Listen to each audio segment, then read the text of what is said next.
A special thank you to each of our subscribers who make this channel possible. Here's today's story.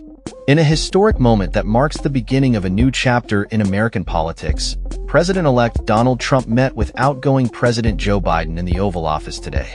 This meeting comes after a contentious election and 4 years of rivalry between the two leaders. Reporters were granted a brief glimpse into the meeting, allowing them to capture a few words exchanged between the two men. During the brief encounter, Trump expressed gratitude towards Biden for facilitating a smooth transition of power. He remarked, "Politics is tough, and in many cases, it's not a very nice world, but it is a nice world today, and I appreciate very much a transition that's so smooth."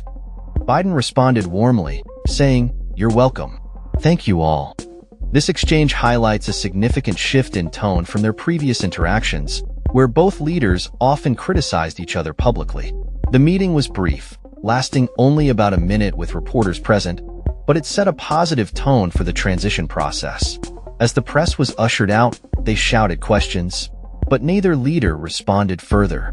The meeting is significant not only for its content, but also for the context in which it takes place.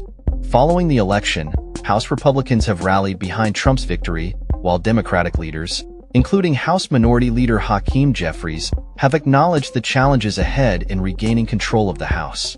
Jeffries noted in a private meeting that while there is a mathematical possibility for a Democratic majority, it is increasingly unlikely. This acknowledgement comes as ballot counting continues in several key races that will ultimately determine the balance of power in Congress. Trump's meeting with Biden was a stark contrast to the previous transition in 2020 when Trump refused to concede to Biden, leading to a tumultuous transfer of power. This time, Biden reached out promptly to arrange a meeting with Trump, signaling a willingness to collaborate for the good of the country. As Trump prepares to take office again, he has also been in discussions with House Republicans, where he jokingly mentioned the possibility of running for a third term. However, constitutional limitations prevent him from doing so. In a notable potential appointment, Trump is considering former Democratic Congresswoman Tulsi Gabbard for the position of Director of National Intelligence. Gabbard, who left the Democratic Party and endorsed Trump, has a controversial past that could come under scrutiny during confirmation hearings.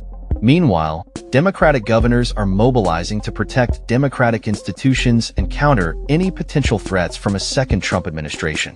Illinois Governor J.B. Pritzker and Colorado Governor Jared Polis have launched a coalition aimed at safeguarding democracy and addressing concerns about election integrity and the independence of the judiciary.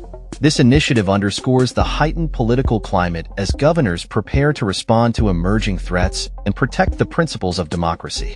As the GOP prepares for leadership elections in the Senate, the future of the party remains uncertain. With Mitch McConnell stepping down, candidates like John Thune, John Cornyn, and Rick Scott are vying for leadership roles that will shape the party's direction moving forward.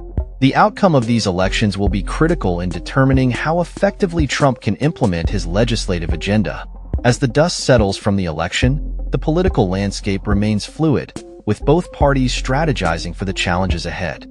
The meeting between Trump and Biden is just the beginning of what promises to be a dynamic and contentious political season in the United States.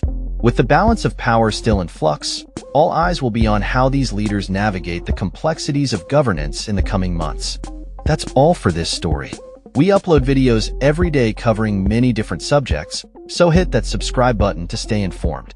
Thanks for watching.